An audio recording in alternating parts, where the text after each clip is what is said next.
Samuel Wardlaw rented a cube van from this Enterprise location last May. He just needed it for a few hours to move, returned it after hours, and dropped off the keys as instructed. I thought I would be done at the time the truck was returned and the keys were put through the slot, but that turned out not to be the case. A week later, the car rental giant sent Wardlaw an unexpected email telling him the truck was damaged after he left it on the lot and that he was on the hook. I was anxious about what the price was going to be, and I was imagining in my head, hopefully it's something small, $100, $200, $300. So to see over $3,300 in damage, I was totally shocked. Enterprise said a thief had stolen part of the exhaust system, like this one, the catalytic converter, full of precious metals valuable on the black market. They told me that they rent this lot, it's not their lot, and that therefore they're not in control of whether there's security cameras, any type of security measures, anything like that.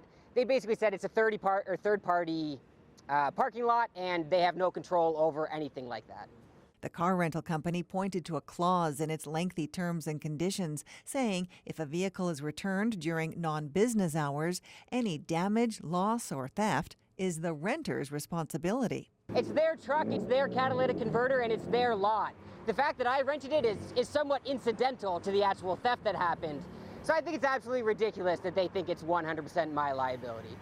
Go Public checked the terms and conditions for all the major players, Enterprise, Avis, and Hertz. They control 95% of the car rental market in Canada.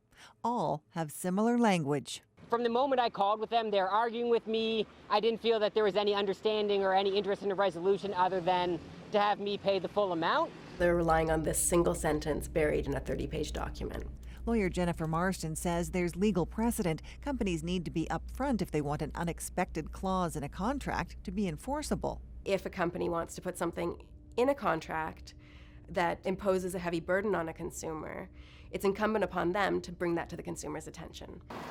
She says her office often hears from consumers fearful after receiving threatening letters from car rental companies. If it's a major car rental company, it can be very, very daunting. They have lawyers and legal departments to back them up, and consumers often don't feel like they have anyone. Normally, if you're in an argument with your neighbor and one of you wants to claim against the other, that person has to go to court. But the car rental company, they have your credit card, so they have all the power. They can just go in and make this charge on your credit card, and they've shifted the burden to you to defeat it. When Go Public contacted Enterprise, it insisted customers drop off vehicles after hours at their own risk. But it did drop its claim against Wardlaw with no explanation and apologized to its customer for confusion. Erica Johnson, CBC News, Vancouver.